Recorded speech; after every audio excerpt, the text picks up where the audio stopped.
श्री स्वामी समर्थ. श्री शिवलीलामृत अध्याय 3. राजा कल्माशपदाची कथा. सूत म्हणाले, सज्जन हो, पूर्वी इक्ष्वाकू वंशात मित्रासह नावाचा एक चक्रवर्ती सम्राट होऊन गेला. मृगयेसाठी गेला असताना त्याने एका राक्षसाला मारले. म्हणून सुडाने पेटलेल्या त्याच्या भावाने मनुष्य रूपात राजाची भेट घेतली व त्याला आपले पाक कौशल्य दाखवून त्याच्या प्रसादात आचार्याची नोकरी मिळवली. पुढे वशिष्ठ ऋषी नृप भेटीस आले असताना त्याने भाज्यामध्ये नरमांस शिजवून पंक्तीत वाढले. ही गोष्ट अंतर्यामी वशिष्ठांना समजताच त्यांनी संतापाने राजाला, तू निर्जन वनातील राक्षस होऊन नरमांस खाशील असा शाप दिला. राजाने चौकशीसाठी आचार्याला बोलावले, पण तो केव्हाच पळाला होता.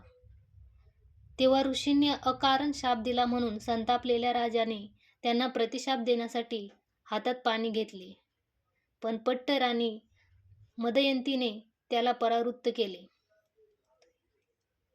राजाने ते पाणी आपल्याच पायावर टाकले, त्यामुळे पाय काळे पडून त्याला कल्माशपाद नाव पडले. सत्य प्रकार कळताच ऋषींनी त्याला, तू 12 वर्षाची राक्षस योनीतून मुक्त होशील असा उपशाप दिला. ऋषी शापाने राक्षस झालेल्या कल्माशपाद भुकेने कासावीस होऊन भटकत असताना त्याने एका ब्राह्मणास खाऊन टाकले. म्हणून त्याच्या पत्नीने म्हणजे ब्राह्मणीने त्याला, तू शापमुक्त होऊन घरी जाशील तेव्हा पत्नीशी रमान होताच मरण पावशील असा शाप दिला. त्यानंतर ती सती गेली. शापमुक्त होऊन राजा घरी परतला तेव्हा त्यांनी ही गोष्ट आपल्या स्त्रियांना सांगितली. त्यामुळे त्यांना खूप दुःख झाले.